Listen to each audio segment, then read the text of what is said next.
Toyo Shimano, and I'd like to welcome you to the Gloomis family. Come on in and see how we build the best fishing rods in the world.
I may not be the best fisherman in the world, but I'm a good enough fisherman and a good enough engineer to fish with the best fishermen in the world, find out what they need for a tool to do their job better, come home and design it and build it and get it to them.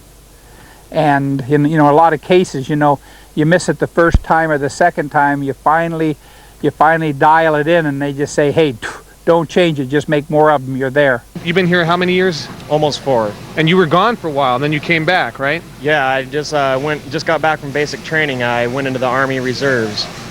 Cool. So is this easier than the Army or harder than the Army? Definitely easier, but it's well worth, protecting your country. But, it's great to come back and, be with the people that I've worked with for so long and then do my share for the country too. What's it like being here at part of the Gloomis? Is there a real family spirit here? Oh yeah, it's just like a family. I've been here since we started. In fact, I helped Gary work on the machinery before we even opened the facility.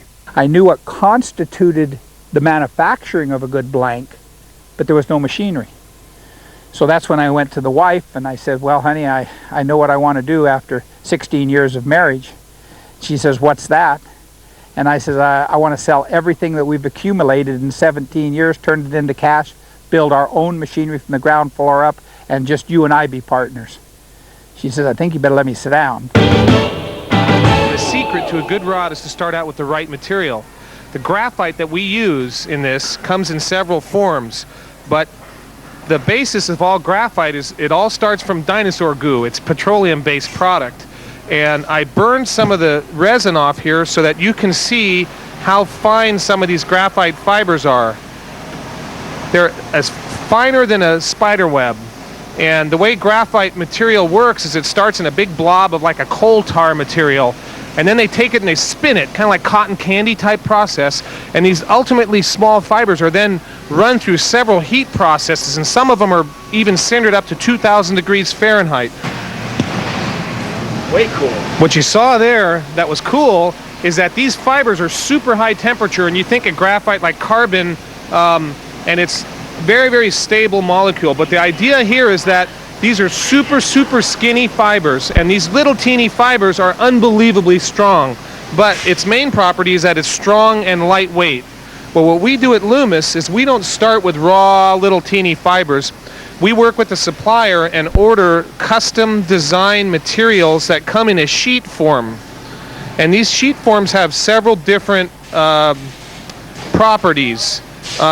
We order this material on this machine. To the right, you'll see our shear machine here.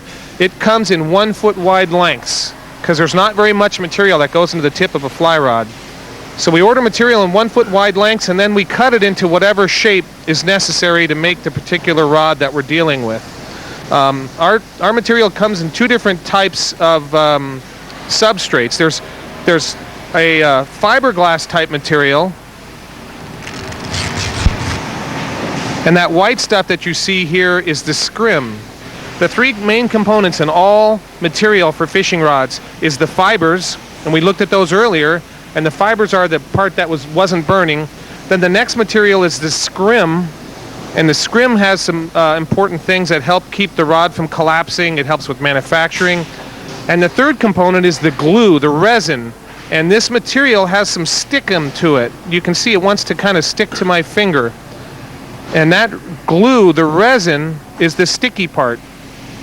Most rods are about 1/3 of their weight is the resin, is the glue in the rod.